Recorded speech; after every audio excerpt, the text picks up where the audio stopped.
Hello, viewers. Welcome to Silent Conversations with Miss Nkatha.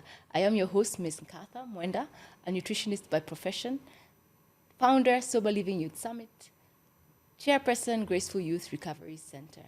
And today we are on a series focusing on the family. We are talking about substance use disorders. We're talking about addictions, those affected in families, either directly or indirectly. And I am so honored and thrilled to invite a lady, a mom, who I met along the work we do. She has an amazing, inspiring story of recovery, of confidence. And she has been in recovery for so many years. And it is none other than Madam Teresia Wachira. Welcome to the show. Thank you, Nkatha. Yeah. Thank you, my daughter. God is good all the time. Amen. And I'm glad also to be here. Yes. And to talk mostly about addiction and my story. Wow. Mom, you know, I met you when we were doing our outreaches. And what struck me was how you were at home in the place I met you. Thank you so much. Mtu ambaye amejiamini, amejiaccept, you know?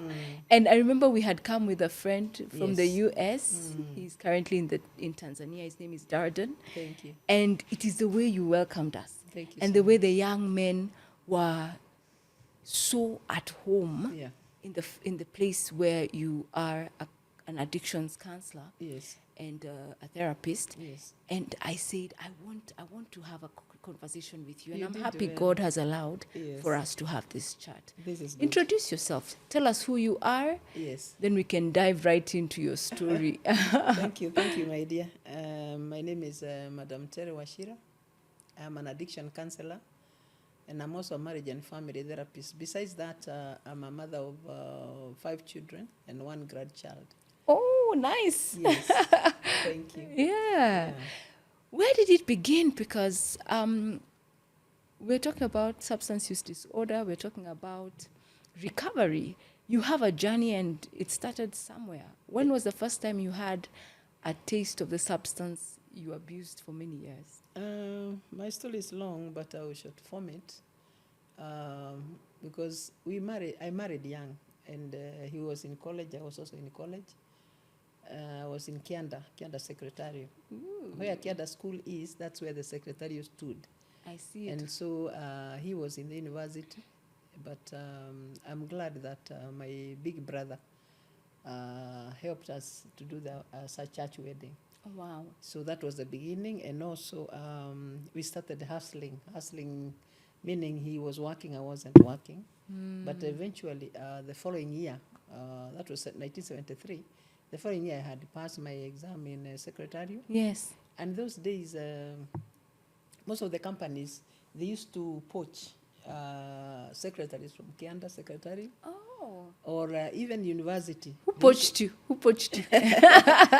me, I was introduced to a new job by my sister-in-law. Yes. But university people, they used to be gotten by companies. Okay. In fact, most of the university graduates, they never used to look for jobs. They Those were- are the good old days. That's what they said. When there was lots of Yeah, you opportunities. get even 2 jobs and then you choose. Wow. But anyway, I started, my first job was secretary in the University of Nairobi, Department of Government. Today it's called Political Science. Okay. But eventually we started a family. Yes. And then slowly we picked up, because one, we were very close, and we used to put the money on the table, we divide duties, food, house girl, rent. And eventually he was a hardworking man, that's my husband. And eventually we rose up, because a few years down the line we bought our first car. Wonderful. Yeah, and I thank God. Our firstborn was born when I was in school. So now, in fact, 1974 we got our secondborn. And then, of course, later on now, the other one was brought by my parents. So we started the family in a small way, but we rose up in a way that we got a few properties here and there. Living the life. Yeah, Wow. but we were humble. In fact, we were just down to earth.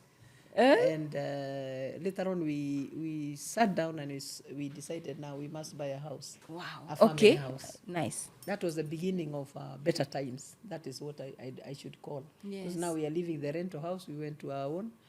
And thank you for my husband, who is now late, but I'll come to that. We were compatible. We were, people we are working together in a way Yes. that if we decide to do this project, we would complete it. Wonderful. He was employed, yeah, but much later in life, as we progressed, he resigned and then started his own business. Okay. Besides that, for me as a secretary, I used to jump from, after 2 years, I would jump to another company like that. And of course, For better, better yes, prospects. yes. Yeah, so we became now better again, and then we bought this house. And then we took to our children now to better schools. And of course, the family now was increasing. In between this time, I'm born a Catholic, so we would go to Holy Family Basilica because he said he didn't have any problem with me taking my children in the religion that I would be able to also You counsel them. you really were in sync, Yeah, in agreement. sana. Wonderful. Yeah, Sunday we would go to Holy Family, another Sunday we would go to St. Andrews. Oh, okay. Yeah, and we had no problem in discussing about the welfare of the children. Later on, from church, we started another habit. We would take the children out. After now, we bought another car now, much later. And then we would give the house girl enough. So we would go, chips, the children would take chips or swim or swing. Those days there were no bouncing castles. But we had our own fun. So we are chatting here. Mzee anakunywa. He started now. Before that, he was taking, of course, soda. And then he used to ask.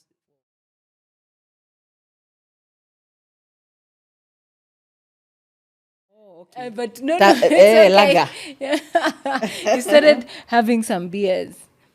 Some beers. Yes. And then at one time, as we went on, there's a time I noticed that he's got some happiness.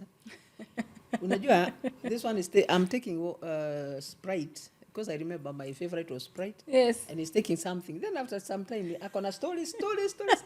Then I used to say, aya, hii kitu, Iko na there is kakitu. something that is making this man jolly. And so I used to put a few drops in my soda. Drink. He didn't have any problem. We are outing anyway. Yes. Yeah, so later on, as we went on, there's a time he picked his bottle and then he found it empty. He said, now, the waiter is there. If you need this stuff, just, well, waiter, come. Wacha Nikamwonyesha kunyemelea. hivi. And that started it. Oh my. We say the first contact. Yes. That was, and then much later, we started putting drinks in our home. Ikakuwa hivi. Yeah. Anytime you go Kama out, kawaii. ikakuwa hivi. Wow. Okay. Yeah. Yeah. Then we started keeping drinks in our home. And it used to be like the norm, the kawaida with our friends. Yes. Nikienda kwako, like now if you come to my house, I would ask you, my dear, would you take like some juice or some tea or Something strong. some vodka or even some wine? Yeah. So it became like normal. For me, there was no pride there or anything. It was just normal, even for our friends. Yes. Some kept, some didn't. So, But now in your house, and now, you the other had thing it. is, friends, we used to be taken out, dine and dance. And then we would go somewhere very nice, good hotels. Yeah, we would eat dinner and then dance there. And it just looked normal for me. Normal means, it was not a big... That was in the 70s and the 80s. Yeah. In fact, that was 80s now, Okay. early 90s. Okay. Late 80s, early Early 90s. 90s. Now the family is still increasing. Yes. And there's a time now, after he changed the job and then he became a businessman, we paused kidogo because I had to really work as a secretary. I used to type his proposals wherever he was introducing himself. So, but later on, he's a hardworking person. He rose very fast. Wonderful. Yeah, and he was doing trainings and for corporate companies. And anyway, life went on. And much later, we started now having differences. There are times he would go dine and dance, and then we would come home, and then he would, pick a quarrel, like he saw someone looking at me. Like now, when we are dancing, who is not looking at me? Surely, I mean, madness. As though someone I had the other day say, if you marry a beautiful woman, you have to deal with that. It's like buying a book, a good book. Itaangaliwa sana. So you'd better have such serious confidence so that you don't get intimidated. You feel insecure somehow. So now he was. So you marry an ugly wife. We are all born beautiful. But you see, we are all beautifully and wonderfully. We are all beautiful. The beauty is in the eyes of them. It's true. And God has made us beautiful in His ways. Anyway, so there's what a time. Happened? Yeah, there's a time now. We started now differing. There have been many issues that I will not mention here. Yes. But there's a time now. He gave me a thorough beating. I normally call it the Vietnam War, because I remember very well that I was a senior secretary now, the last company that I worked for, a very good company. And in fact, after that, in between, we had a place where I used to call drive-in. Drive-in, you drive in the compound, and then you are served drinks in the car. And they are the people who introduced us to that place. They're our husbands. So there is a time now, he came early home, and he found I'm not there.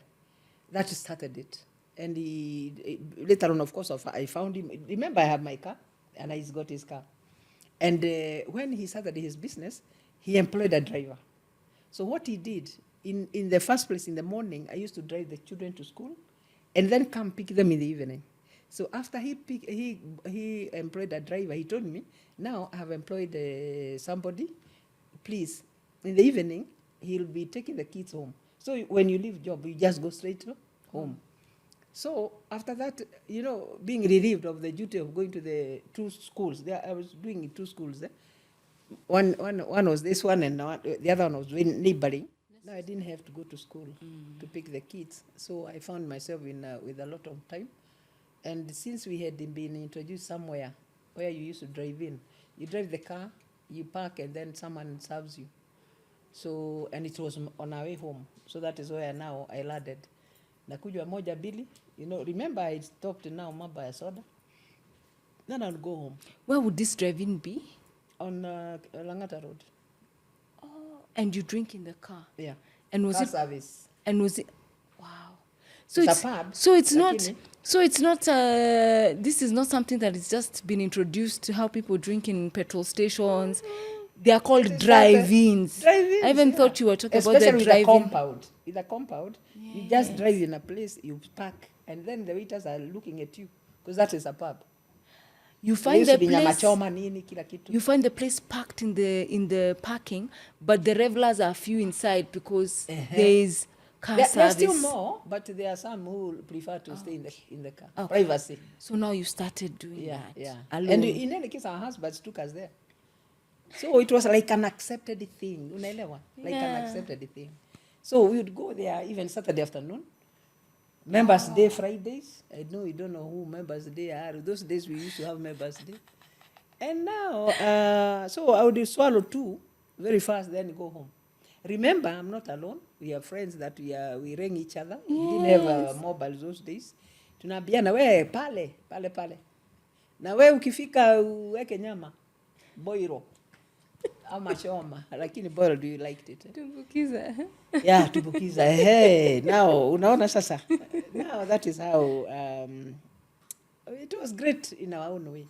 And it was an innocent thing. So it was open, it was fun for you. It was fun. We are interacting, we are socializing end of the week, especially Friday and Saturday. Okay. Saturday for me, the habit was I used to go to the market, buy everything for the home.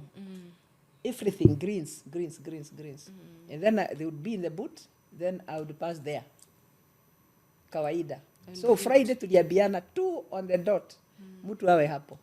But fortunately, for me, I used to go to the hairdresser first, then grocery, green grocers, then come there. So I will wake up kawaida Saturday, like 8, go to the salon, because I have to have my hair done as a secretary. You have to be And now tip top. you look good. Yeah, so and I do my hair, my nails, yeah, and you'd be there. So whether you are there or not, in any case, I have my car, I have money, so we are not relying on it, whoever. Yes. So they would join us or not. So it's up to me near the nyumbani, and then life continued like that. It's suddenly that one day, these weekdays now, it became a habit for me. Now, instead of the Friday and Saturday, you started Si niko na passing time, by ile on time nilikuwa Monday, nakimbia shule. on Sasa Tuesday. niko na kwanza our place of work, we used to leave at 4:30. 4:30 by 5 me I was there. It became now a daily Si affair. ndio. Sinagonga bili alafu niende nyumbani. Nikaangalia homework ya watoto. So now there's a time mzee alifika mapema. And then I came, unajua those days I was wearing high heels like you. Kang kang kang. Unajua kila mtu kwetu tulikuwa na funguo. We had that habit. Funguo ya gate, funguo ya nyumba. Yeah. So I drove in my car and then nikaona garage gari ya mzee. It was not an issue. Yeah. Ukaingia. Bedroom ili nitoe high heels kwanza, and then I know the sitting room watoto ndio wako huko. So mzee akanifuata. I knew he was there sitting room. I said, habari zenu, wholesale. Then nikaingia sasa kutoa viatu. Remember, mtu akikunywa is not the same as the one who has been taking tea. Oh, yes. See, I'm already in another world. Tipsy, a little. Yeah. Kahai. So akanifuata akaniambia, what time is this? It was not late. It's only that aliona, you know, yeah, what time is this? I said, I didn't check. Nikasikia pa. Kili aligonga ukuta. Ui. And that was in the first lap. Nikamuuliza, aya, umenigonga? That's so sad. And he was not even beating me. He just wanted, I think, to discipline me. With all due respect, if I look back. It was not even a heavy slap. It was, but the first time. But it still was it a was violation. A slap. Yeah. And it was still. He was annoyed. Yeah. Because but we can't justify it. No, I can't. You I'm not could have justifying verbalized it. But that alisema, was the first time he hit first you. time. Akasema, you should have been here. Kuangalia homework ya watoto. You don't know what they ate. You don't know. I said, I left everything intact. Because I have a mature house girl. In the morning before I leave, I know what is there for something. Now you're explaining to him after he has hit you. Yeah, but he walked away. Akasema, from now, usiwe napitia huko. You know, he knew exactly where I was. There are drinks in the house, so come and be drinking here. So now I started now coming to drink here. By the time the kids are doing homework. So one time, akakuja. And that is the time he beat me, and I was drinking in the house. So he had his own maneno. Yeah, I'm not accusing him of anything. I'm saying that time he picked a quarrel with me, and I was in my bedroom, in front of my dressing mirror, putting rollers in my curls. You know the curls that was done on Saturday? Yeah. You used to put rollers so that they stay intact. Yes. When you come in the morning, yeah? Yeah. So he picked a quarrel. I can't remember what he said, because he came, did not undress, with his alitoa tie na coat ya kahang, then he slept on the bed like this, and I'm now here with my dressing mirror looking at it. So we are just near each other. So he started asking me, I can't remember what it was, but I think I was rude because he woke up and slapped me, back slap. And you know, dressing table stool has no backing, so I somersaulted. So when I hit on the floor, I remember screaming. And then he, you know, I think he continued beating me or something. No, after somersaulting, he walked away. He was going to the main door. Kube, for me, there was a big glass bottle on my dressing mirror, which I had gotten from a pharmacy. Those days we didn't have plastics. It was worth 2 liters of water. I had boiled water, and then ilikuwa na kifuniko. So I felt a lot of pain. I took this bottle. You know, it had a neck. But it was fat. You know, the shape of a vodka bottle. Exactly that same. So I took it and then I ran towards him. He was just opening the door. Kumbe alikuwa amefunga. And that is when I jumped now. I hit him on the head. Because, you know, it was too close that he didn't see me now. You know, I'm barefoot. So I think he had gone to the wardrobe, and then he was walking to the So door. You retaliated? Yeah, I hit him so hard. And then, let me tell you, that is something that I recall with a lot of remorse, because in fact the whole bottle full of water and it's glass breaking on someone else's head. Me hata ningekuwa committed ama killed by the government, because hiyo kitu ingeingia kwa brain. But let me tell you, mzee kuguza hii damu aone, we hujaona Vietnam huo, wewe hujaona. Nilitandikwa mateke, makofi, sijui everything else. Nilikuwa na night dress na gown yetu ilikuwa imerarua yote. Then I'm screaming, kumbe alikuwa amefunga. I had my sister-in-law whom nilikuwa nasomesha, and then my children, they were screaming at the door, now mami wachana na mami. Then later on he walked away. Remember, he was still fully clothed himself. Alikuwa tu na socks. And he's bleeding now. No, he's not even bleeding. In fact, aliguza tu hivi. Fortunately, nasema ningekuwa nimenyongwa na serikali, hiyo chupa ingekuwa imeingia. So he walked away from that scene, he went to the sitting room, leaving you beaten up, crying. Yes. Now my sister-in-law entered. Unajua kushughulia hivi, akaona sasa my clothes were in tatters, akaambia watoto wacha nikuja na mami. So akaingia sasa nitafutie guo, and then unfortunately nilikanyanga one of the broken glass. Chupa, the broken glass. And that is how now I started bleeding. Sasa nikurarua night dress hiyo, sasa akanifunga. And that is how now later on in the night when I looked at myself, I couldn't go to work. You know, brown how it is, blue, green, Mount Kenya here, and the eye could not open. But anyway, I decided from that time that I've had enough. According to me, and I'm talking with a lot of humility, that what I did that time, if it is today, labda, ingekuwa tofauti. Lakini I said, for me, this man that you ended up killing me, that is the thought of that time. And I didn't pack immediately, but I started planning how to move. Before we continue with that story, there's so many things that have come up. You know, the violence. Yeah. Domestic violence. And the children crying for their mother. As now an expert in that field, because you studied, in just 2-3 minutes, can we talk about that? Because many people think it's life as usual, but there are so many casualties. You are one. He was expressing himself in a physical way, which is not appropriate. It was a violation of your rights. But there are these little children who get traumatized and who get scared because the two people they love, who are their parents, are fighting. No, it's true. Can we just talk a little about that? Because children are seeing so much violence in the home. They are seeing things that even they themselves cannot go and tell others, because how do they go and say mommy and daddy? But you know, depending on the age, there are those who will say, and daddy and mommy fight. And you know, that was the first time. Seeing and hearing. Seeing and hearing, Even if they didn't see me physically being abused, they knew. I could not have screamed if I wasn't beaten up. So now, the families of the children really get affected by the family violence. Whoever is giving it, dishing it out, because you see it can be a woman versus man or man versus woman. But according to me, on reflection of that, my children were affected, but I didn't know immediately. But later on, they talked about it, and it is traumatizing even to families who witness their parents, who they love so much, having fought, because normally they take us as their role model, and also their king and queen. Yes. Their what? Their security. Yes, their security. Yes. And in fact, their dream gets shattered.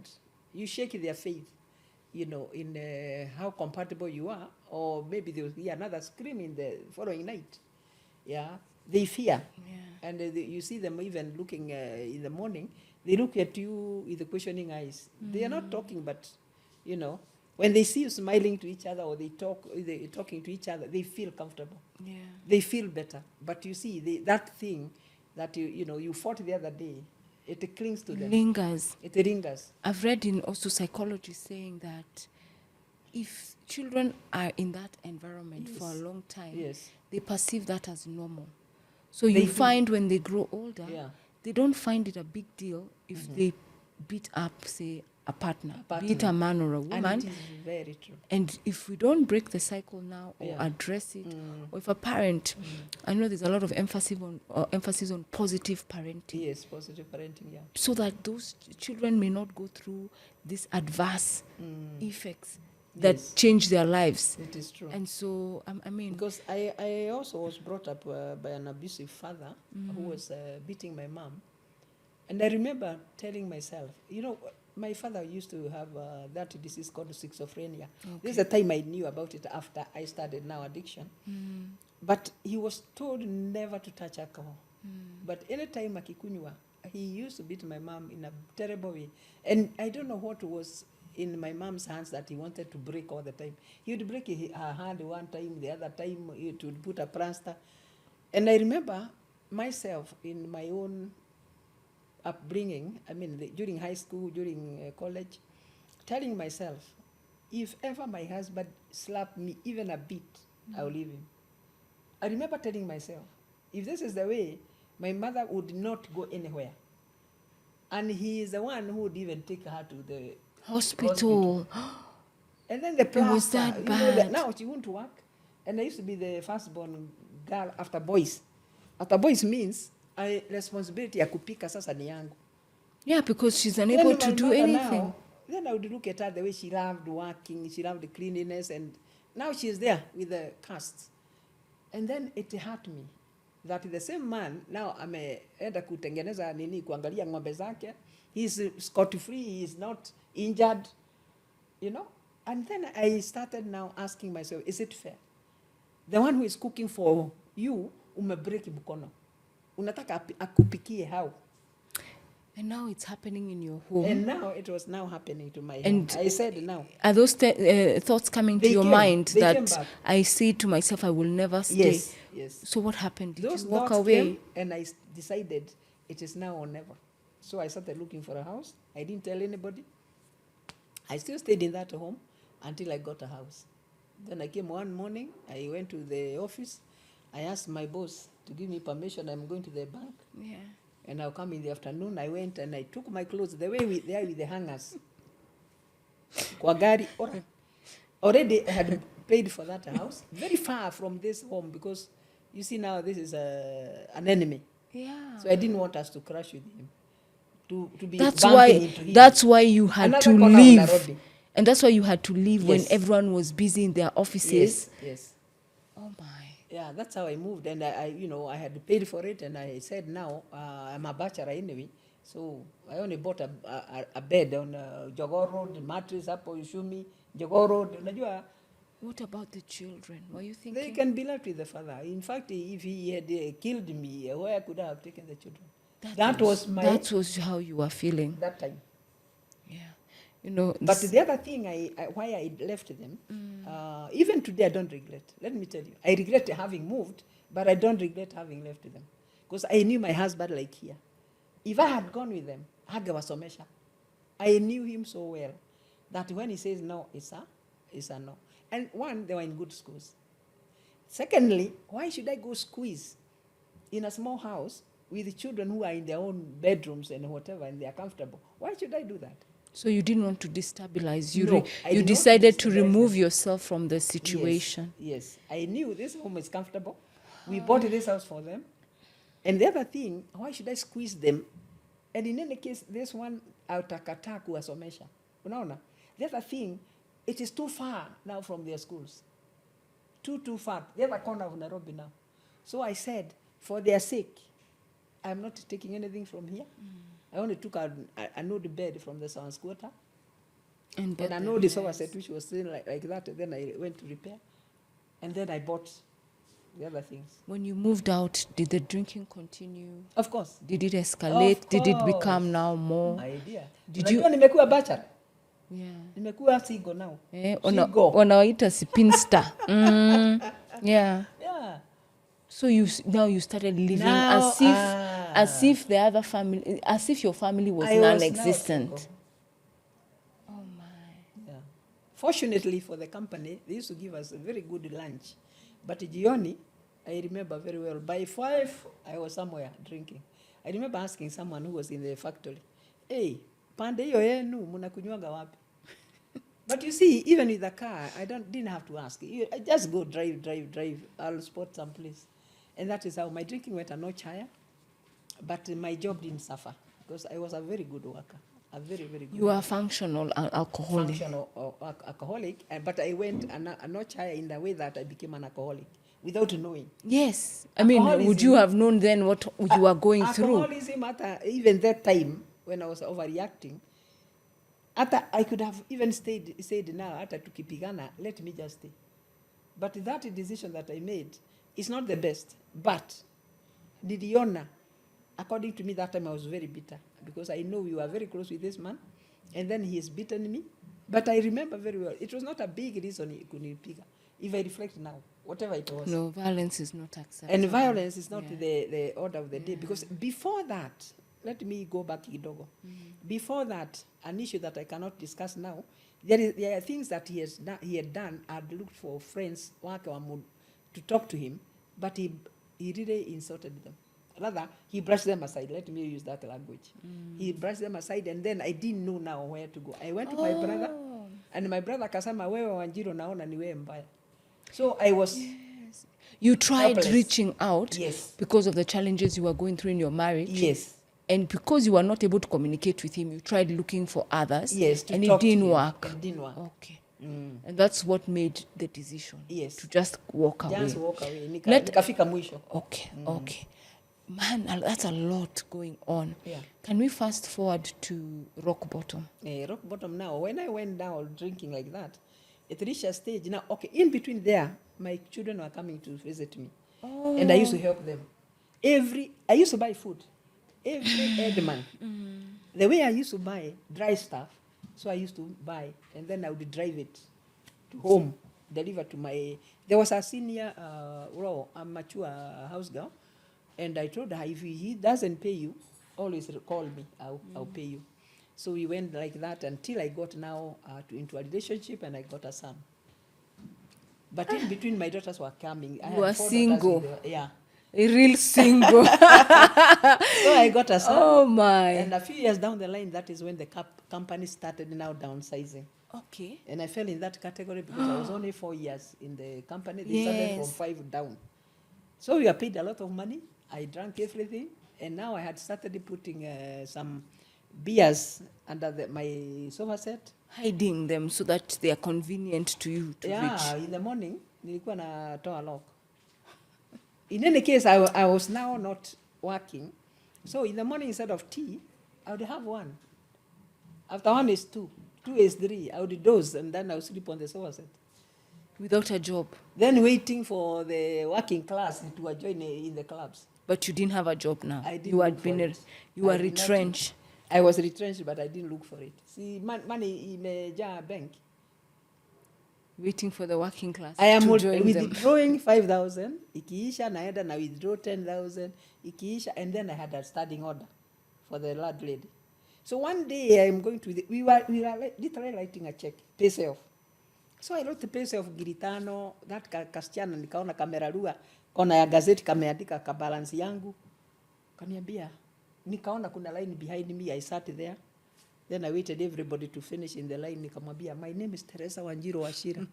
Kaniambia, madam, that is your balance. But if you have a question, go to the statement side. Unaona mali imeandikwa statement. What was the balance? Let me tell you. Have you ever thought banks wanakuaga na viti kwa nini?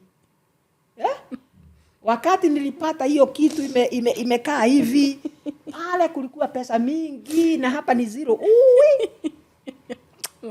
Nikakasirika nikasema, these are thieves. In fact, I remember talking there. Hapana wameniibia. They have stolen from me and I'm telling nobody. Nikaketi kwa kiti kwanza. This kitty is for that. For you have never thought that absorbing the shock. Collapse. Pay self ngiri 5, pay self 10,000 standing order. Pay self ndio nyingi. Pesa imeisha, my dear. Nikashomoa cheki buku nikaandika hiyo balance ya hapo nikamaliza. Sasa going home, I didn't go home. I went to the garage where they were servicing my car. Maina ako wapi? You know, I called the service my garage. Maina was under some car there. Aya, niwa Wachira. Wewe kuja haraka. Alikuwa na oil anajipanguza. Atereri, ile gari iko kwa nyumba, uza haraka sana. Are you serious? Niko na emergency. Able listen to the words. Niko na emergency. And the emergency ni queue. Am I saying that? No. Si niko na crate hapo chini ya nini? Ilikuwa imeisha. So ilikuwa imeisha sasa naendea ingine. Sana I used to sell my house girl, said my house girl na kodo. Chondo hapo nyuma kulikuwa kapabu. Oh my. Analete take away. Sasa Maina kaniambia ate gari ile yaku. Of course. Kwani ni ya gani ni ya nani? Pesa ngapi? Nikamwambia 150. Which 150 that time was the value of 400,000. That time. The value was very high. Akasema kai, hiyo haiwezi. Hiyo ni mzee sana. Nikamwambia Maina, acha kunichezea. Wewe nataka pesa na nikawalk away. But go within a week. Maina alikuwa na inaitwa nini ile ya sukari? Kaki ile tunaweka sukari. Tulikuwa tunaweka kwa kaki hiyo karatasi inasimama hivi. That color. Nikamuuliza Maina ni nini? Nikamwambia na msichana, "Mami, Maina anakuita." Unajua alikuwa anajulikana, alikuwa anakujia gari. Yes. Maina kukuja, karatasi ni size hii ya 10 kilos. Nini hiyo Maina? Wewe fungua kwanza. Oh my goodness. So kuingia sasa akasimamisha kwa kona ya sofa set. Unajua inasimama hivi?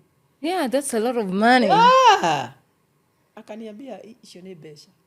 Sikutaka kusema mbele ya msichana wako asikuibie wewe, anaweza nyonga wewe. Hiyo ni besha. Gapi? 80 Maina. Si tulisema 150. Unajua ile kazi nimefanya. Kazi hiyo hui. Sasa immediately mbele finish the sentence nimeigiza ndani. Bedroom yangu. Guess what I came out with? Una guess? Ya gari. A logbook and the key. And you handed over. Sidio. That was the end of the story. That's the last time I saw that car. You know, hata nilikuwa na hiyo inaitwa nini? Transfer form. Yeah. I had already signed. I told someone I sold a car. Wewe. Yeah. Hata uko na story. I sold a Jeep for a throwaway price. Only for many years later. So juicy too. The man who bought this is now a deputy governor in the government. What? And he has been sending men and women who are affected with substance use disorders my way because he started saying, no wonder. Because he's saying, no wonder. Nkatha, you must have been not okay. But yes, we used to see you were overboard. But wow. Because people don't know they are sick. It is true. Is it normal to sell a car to fund your drinking? I'm telling you. You see, you are not explaining, are you? No. The one you are selling to, do you explain? No. Like now, Maina used to know I drink because hata yeye alikuwa anakunywa tunakutana. Lakini he could not have connected that I'm sick. In any case, I was really normal during the day. Yes. I was very normal. I was functioning. I had my child. I was feeding them. I was paying my house girl. Yeah.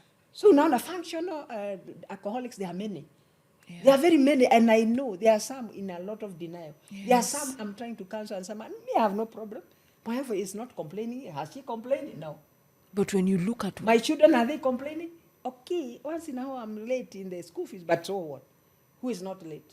But the priority is the drink or the habit. Of course. Yeah. Of course. Because that is where no addiction is. Inakwambia. Yeah. So sell it. Hii sofa set hii ni giri moja hii. Sofa, you know smartphone. You can sell it even 500 shillings. Yeah. Because you see, cravings are driving you. Yeah. So now that is how my car went. And now, how long did the 80K last? That same minute, nikaingia bathroom, nimeoga. Out. Nimevaa smart. Naepeleka benki nini pesa. Of course, 20K is under my pillow. Because of the standing order. Yeah. Nikapeleka. Siambii msichana, kuna pesa hapo. Hapana. And then I continued. Pay self. Yeah, nothing has changed. Nothing It has just means you have more. I have money. Oh, yeah. I have money. So now, one day, my landlord arrives. Hiyo imeisha. My landlady, who I've never seen for the last 4 years, came one Saturday very early. And I don't know why landlords go very early somewhere. Between 5 and 6. Me, I say when I'm a landlord, I will not go that early. Surely that is ungodly hour. Kwa. At 6 Msichana wa a.m. kazi. Mami, kuna mama hapa anataka kukuona. You know, she doesn't know her. 4 years. She has never, even the time I employed her, she was not there. But someone has come to knock at your door. Mimi nakuja. To find her there. She was a very good lady. Even now she's my friend. Okay, we lost touch. Yeah. But she remained a friend for a long, long time. Yeah. Furthermore, I've never disappointed her. So she came with a very concerned face. Yeah, because you've been consistent in paying rent for years. From day one. So now she came, hey, how are you? Hey, when I saw her, you know, I'm coming with a night dress. Hey, nipatie dakika moja nivae nikaharuki ya kiguo, you know, decent. Hey, habari ya kunitupa. You know, one, I've become a total alcoholic. Manipulation ndio hiyo. I knew why she was there. Hey, umenitupa sana. Karibu, wacha sasa nikutengenezee chai. Nikaruka kitchen kupika personally. Mayai. To host her. Akakula pole. Akamaliza. And said, why have come? Pole nimekuamsha. But I went to the bank last week. I found the other payment the other month, April, March, not there. And then I went yesterday, nikakuta April is not there. So I said now, and I tried your phone. You know, I had put a landline here. Ilikuwa imekatwa na Telecom. It was not a priority. Nikajaribu hii simu ya hapa. Nikakuta hakuna, nikajaribu kazini. Remember kazini nilitoka last year. A long time. Last year, beginning. Yeah. Nikajaribu kazini, na ndio nimekuja. I didn't ask. Nikamwambia, uliambiwa je kazini? Akaniambia you are no longer there. Nikamwambia, let me tell you, my dear, those fools, they have never paid me. The blame can never be on you. Those fools have never paid me. Oh my goodness. And you know when I ate that money? A long time ago. Nikauza ya gari. I said, don't worry, I'll sort you out on Monday. She was not worried. Akaniambia hakuna shida. See me off. She was not worried at all. But you've put her in the box. Sidio. Nikamusidikisha mpaka ingie kwa matatu.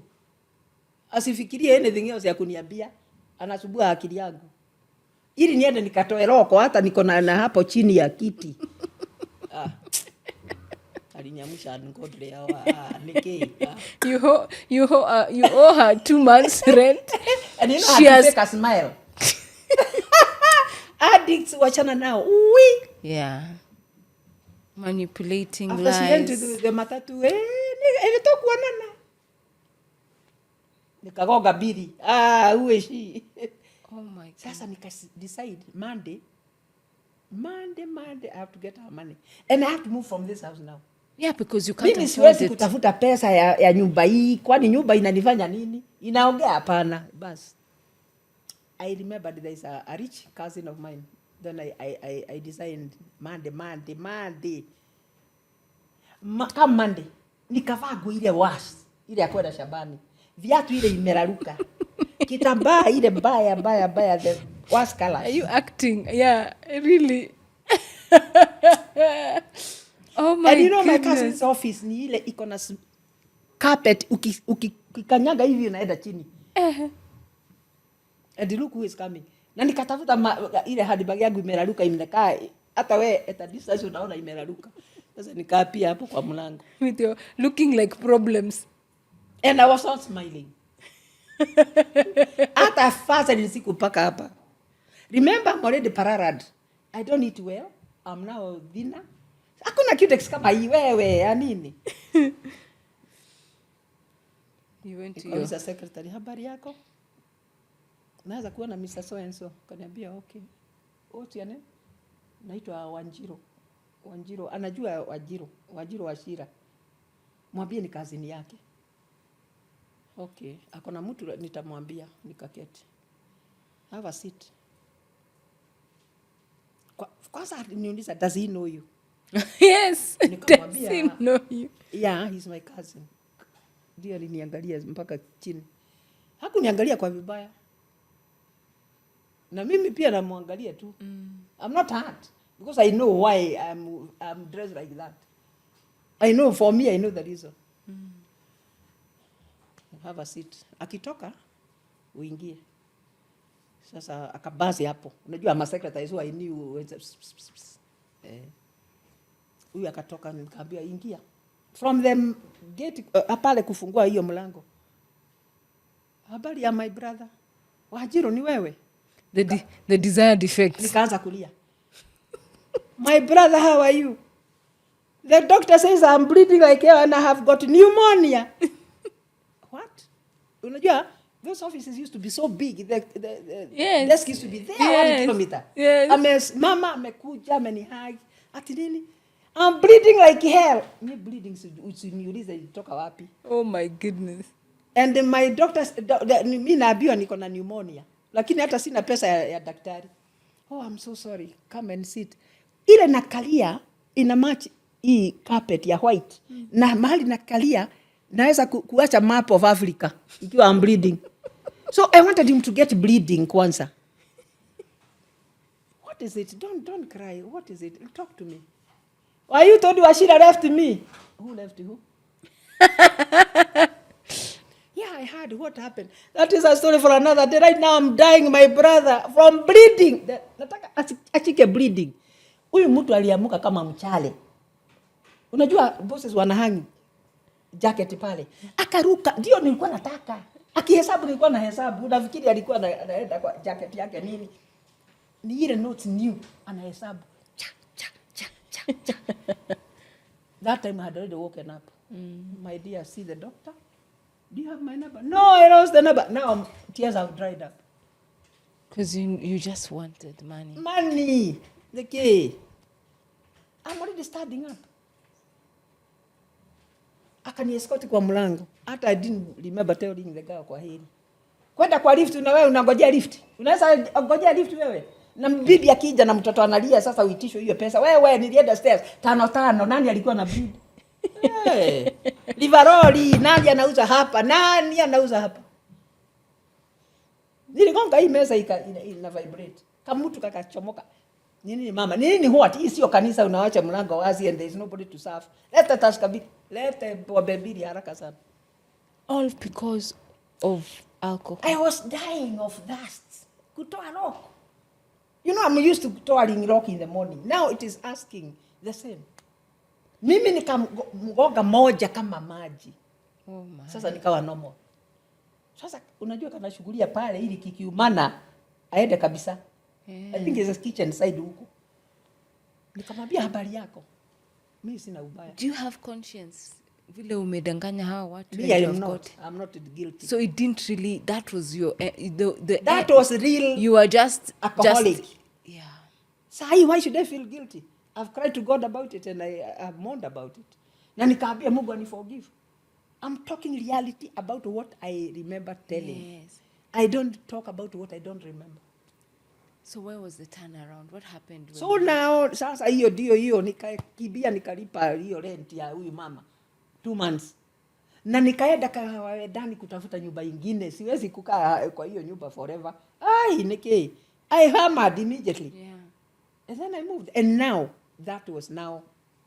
Hiyo ni 2 rooms. Hii ni 2 rooms self-contained here. This lady. Am I declining or am I not? You're declining. From there, my son is growing up. He's growing. Nakuwa mkubwa. Nikashindwa kumpeleka. Na ndio sasa niliitishwa. Unajua, my big brother had died. We reverted to the wife. In between this time, my brother alikuwa Babuli Portland. Amekuwa addict. alifutwa kazi na alikuwa na watoto. He was going through what you were going through, but you didn't know. I didn't know. Okay. So one day, kwenda kwa my big brother, nikakuta my brother pale. Alikuwa anaitwa Gatia. That one I can mention because I loved him so much, even now, even in death. He was the one I followed 2 years. And now I looked at him, he is looking at me. You know, he looks like a Baba Shokora na mimi Mama Shokora. Unajua sasa tumefika wakati sasa tumematch. Kwanza tunafanana. Secretary akatuliza, oh, meaning your brother and sister? Yeah. Because when I was coming to him, I had never saw my brother. My brother, when he comes to see my brother, I'm not there. Yeah. Now we are the two, anatuangalia. And was it a coincidence that you met? It met? was a big coincidence. So that nijue my brother alitoka Mombasa na ako hapa. So nikamuuliza Gatia, kwani ulitoka Mombasa lini? Hiyo ni question unaniuliza wewe Wajiru, mbele ya watu. Mbele ya watu sasa ni you secretary. Yes. Na akakasirika, I knew hata huyu ni waroko kama mimi. I was annoyed, he was annoyed. Oh, we had nothing to offer each other. Yeah, I mean, look at nakuta ananiangalia na mimi namwangalia na kona. So ile he's not looking, I'm looking at him, nasema, kai my brother amekoda aje. And so unajua kama jacket sasa hii haiko hapa, iko hapa. Ai. Na kumbe yeye anaangalia maviatu ile navaa na manguo. Do you know there are times I found myself in Nairobi with 3 skirts na yote unaona. Is that a normal person? No. Later on ndio nilishindwa na my brother huyu. Let me finish with about my brother. My big brother huyu tumekuja kuona akawa na depression na akakufa na heart attack.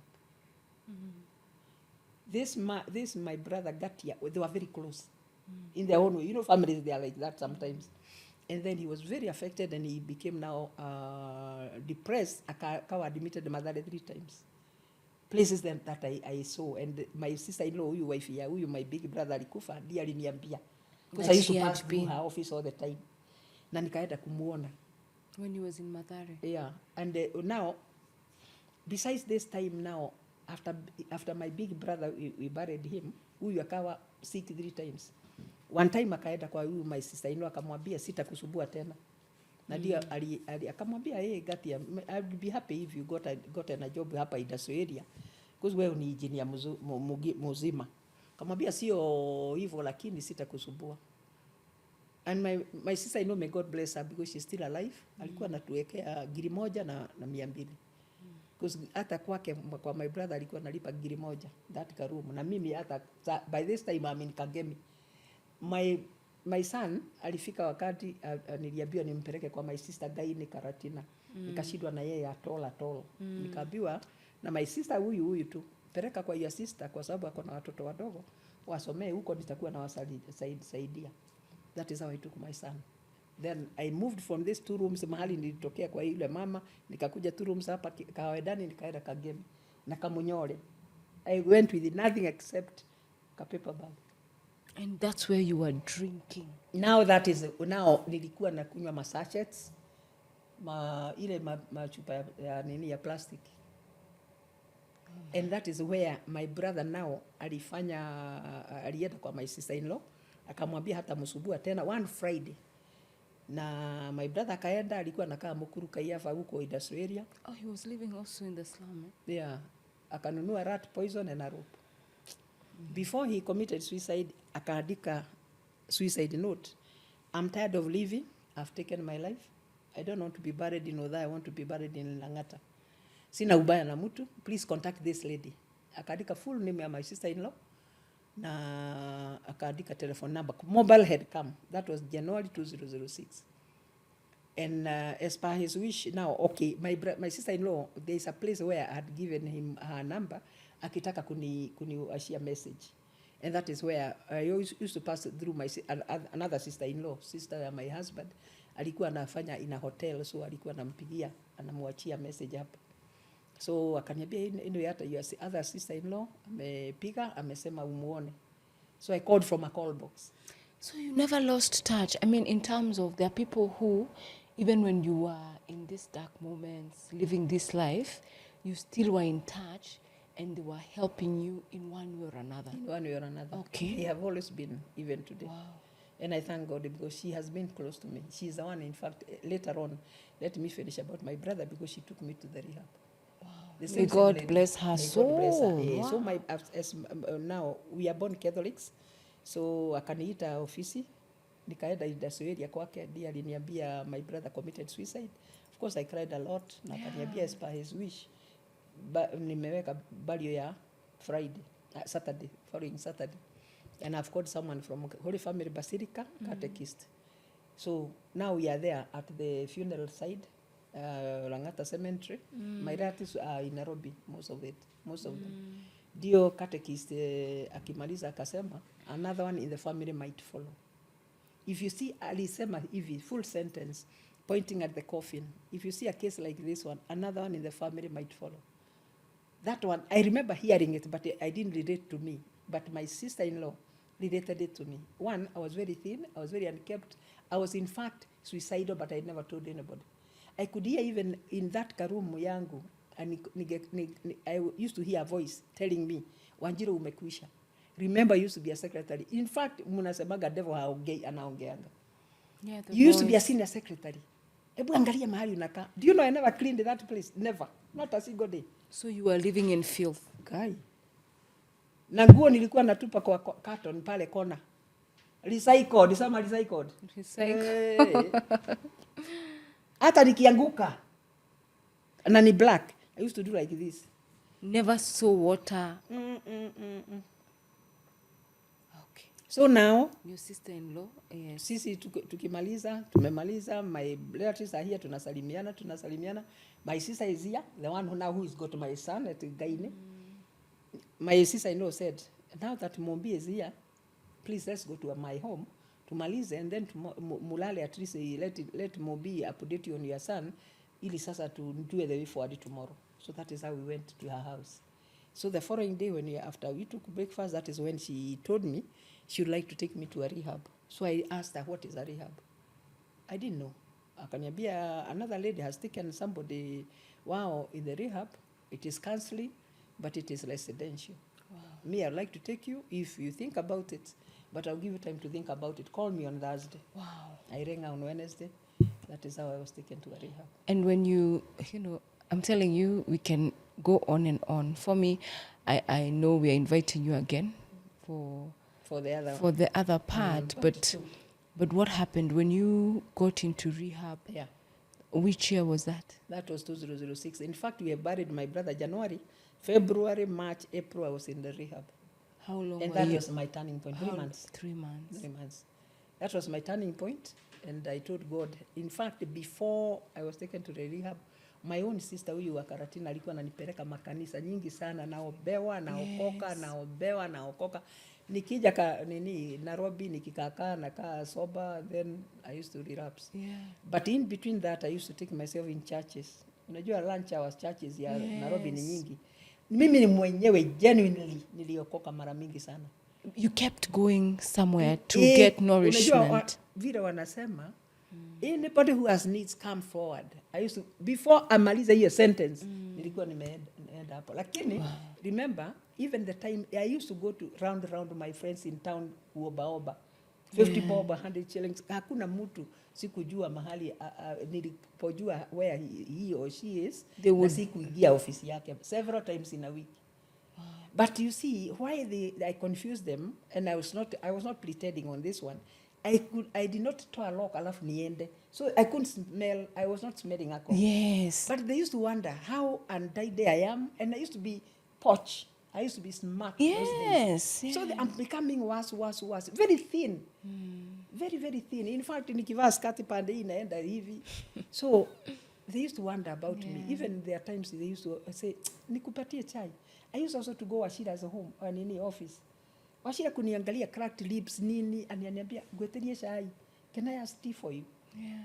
Then, I used also to ask adults from him. And you did you ever have a conversation? Did he ever say, I want to help you? When I even moved, by this time you have stopped seeing the children, I believe. Of course, shame and guilt. Yeah. Shame and guilt cannot allow me for them to see me. That's what we are going to talk about next episode. But he tried, actually. I forgot that one. After I moved, he tried to get us to discuss it with my big brother. Remember, I went to my big brother, akaniambia ni mimi mbaya. So I was very annoyed. Hata yeye kwenda kuripoti ati nimeenda. So I never went. But something that I failed to do that, I should have gone, you know, retrospectively. Or instead of having another show, just let's continue, because you've already gotten to the part for rehabilitation. You were there for 3 months. When you got out. And in fact, that was my turning point. After I entered rehab, nikapimwa na nurse, only to be found very high blood pressure. Nikauliza, Terry, when is the last time you went to hospital? Nikamwambia mimi sigojekangi. I used to sweat, but I used to think ni pombe ya jana. Akasema, hey, this is very serious. Wewe nitakuduga sindano na ulale hapa tafadhali. Nitaambia your class teacher so that ulale hapa mpaka nikuite tafadhali. It is very high. So hata ningekufia nje. But God, so by his own grace, ningepata stroke or something. But that is the time I started now thinking about the program. We admitted we are powerless. I was an alcoholic, and the effects of drugs, how the children of alcoholics are in danger of becoming alcoholics themselves. I remember my father. And the way now, the acceleration of the pombe, how it accelerates in the person. When you start taking, the progression of the disease of addiction comes so slowly. The onset of the addiction, the victim has no way of knowing ni addicted. Ni wewe utaona, if you are my sister or my daughter, ni wewe utaona na behave funny, but I won't tell that I am any different. But mtu ambaye is not drinking, atatel, this is not a normal behavior.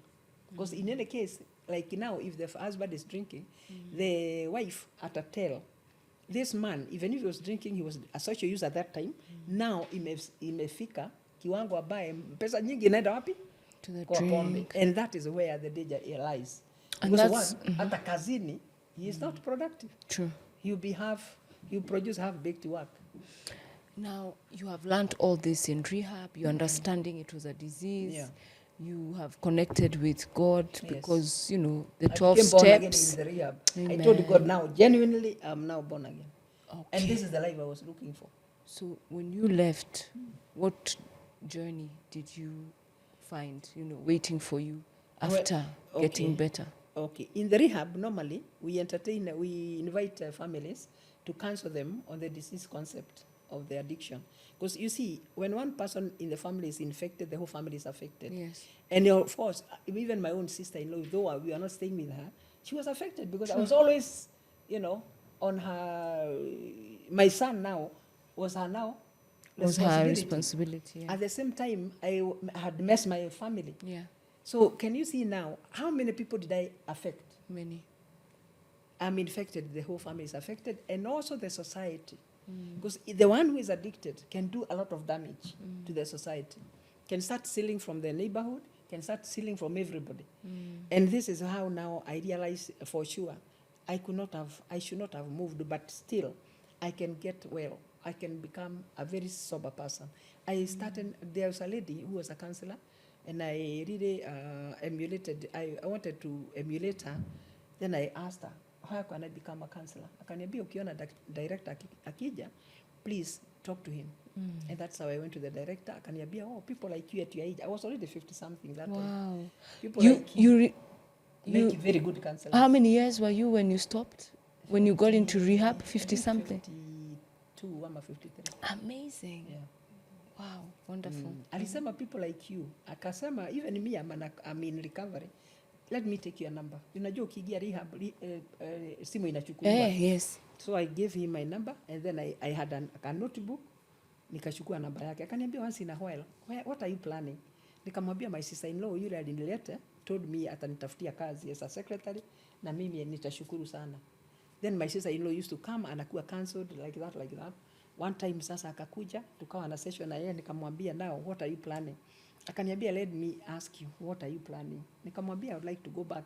By this time Wachira had remarried. Lakini hakuleta bibi kwa hii nyumba tulinunua. Aliwacha watoto because my 2 daughters were working. So but alienda na yule mdogo, the last born. My third born daughter has already gone to Australia.